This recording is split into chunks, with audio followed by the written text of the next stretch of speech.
Hi friends, welcome to Hema's cookbook. ಇವತ್ತು ನಾನು chicken ಗಿಝರ್ಡ್ಸ್ನಲ್ಲಿ masala fry ಮಾಡ್ತಾ ಇದ್ದೀನಿ. ನಾಟಿ ಸ್ಟೈಲ್ನಲ್ಲಿ ಹಸಿ ಮಸಾಲೆ ಹಾಕಿ ತುಂಬಾ ಟೇಸ್ಟಿಯಾಗಿರೋ ಸ್ಪೈಸಿಯಾಗಿರೋ ಗುಂಡ್ಗೆಕಾಯಿ ಡ್ರೈ ಫ್ರೈ ಮಾಡ್ತಾ ಇದ್ದೀನಿ. ಈ ಫ್ರೈ ಅಂತೂ ಟೇಸ್ಟ್ನಲ್ಲಿ ಎಕ್ಸ್ಟ್ರಾರ್ಡಿನರಿ ಆಗಿರುತ್ತೆ. ಇಲ್ಲಿ ನಾನು 1 kg ಆಗುವಷ್ಟು ಗುಂಡ್ಗೆಕಾಯಿ ತೊಗೊಂಡಿದ್ದೀನಿ. ಇದನ್ನು ಶಾಪಿಂದ ತಂದ ಮೇಲೆ ನಾವೊಂದು ಸಲ ಮತ್ತೆ ಕ್ಲೀನ್ ಮಾಡಿ 2ರಿಂದ 3 ಸಲ ಚೆನ್ನಾಗಿ ವಾಶ್ ಮಾಡಬೇಕು. ಗುಂಡ್ಗೆಕಾಯಿ ಹೊರಗಿನ ಭಾಗದಲ್ಲಿ ಒಂದು ಲೇಯರ್ ಕೊಬ್ಬಿರುತ್ತೆ. ಅದನ್ನೆಲ್ಲ ತೆಗೆದುಬಿಟ್ರೆ ಆರೋಗ್ಯ ದೃಷ್ಟಿಯಿಂದ ಒಳ್ಳೆಯದು. ನಾನು ಆ ಕೊಬ್ಬಿನಾಂಶ ಎಲ್ಲ ತೆಗೆದುಬಿಟ್ಟಿದ್ದೀನಿ. ಒಂದು ಗುಂಡ್ಗೆಕಾಯಿನ 4 ಭಾಗ ಮಾಡ್ತಿದ್ದೀನಿ. ನೋಡಿ, ಈ ರೀತಿ ಎಲ್ಲ ಗುಂಡ್ಗೆಕಾಯಿಗಳನ್ನು ಕಟ್ ಮಾಡ್ಕೊಂಡಿದ್ದೀನಿ. ಇದು ಬೇಯೋಕ್ಕೆ ಸ್ವಲ್ಪ ಟೈಮ್ ತಗೊಳುತ್ತೆ. ಸೊ ನಾನು ಕುಕ್ಕರ್ ಪ್ಯಾನ್ಗೆ ಹಾಕಿ 3 ವಿಸಿಲ್ ಕೂಗಿಸ್ಕೊತಾ ಇದ್ದೀನಿ. ಅಂದರೆ ಮಟನ್ ಬೇಯೋ ಅಷ್ಟೇ ಟೈಮ್ ಇದಕ್ಕೂ ಬೇಕಾಗುತ್ತೆ.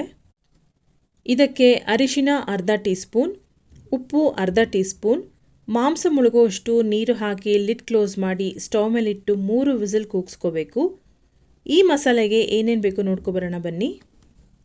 1 ಸೌಟ್ ಬೆಳ್ಳುಳ್ಳಿ, 10ರಿಂದ 12 ಹಸಿಮೆಣಸಿನಕಾಯಿ, ಶುಂಠಿ 1 ಇಂಚ್, 2 ದೊಡ್ಡ ಈರುಳ್ಳಿ, 1 ಈರುಳ್ಳಿ ರುಬ್ಬಕ್ಕೆ ಹಾಕೋತಾ ಇದ್ದೀನಿ.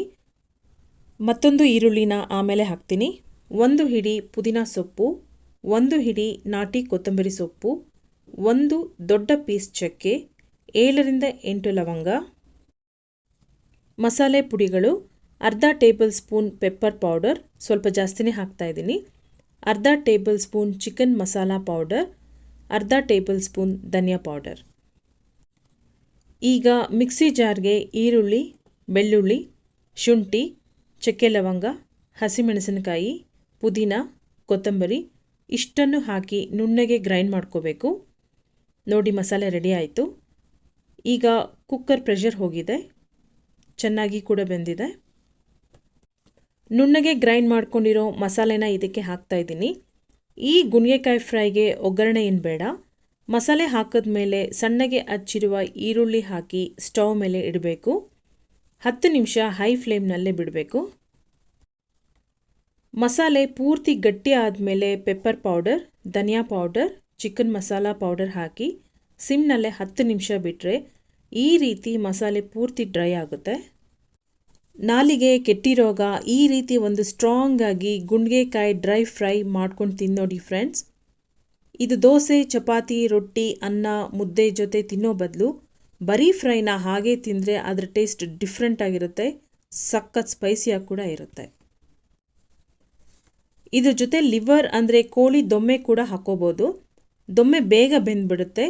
ಸೊ ದೊಮ್ಮೆ ಹಾಕೋದಾದರೆ ಮಸಾಲೆ ಹಾಕಿದ ಮೇಲೆ ದೊಮ್ಮೆ ಹಾಕಬೇಕು. ಈ ರೆಸಿಪಿ ನಿಮಗೆ ಇಷ್ಟ ಆಗಿದೆ ಅಂದ್ಕೊತೀನಿ.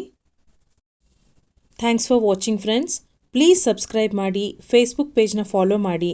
ರೆಸಿಪಿ ಇಷ್ಟ ಆದಲ್ಲಿ ಪ್ಲೀಸ್ ಲೈಕ್ ಮಾಡಿ ಹಾಗೂ ಶೇರ್ ಮಾಡಿ. Bye friends.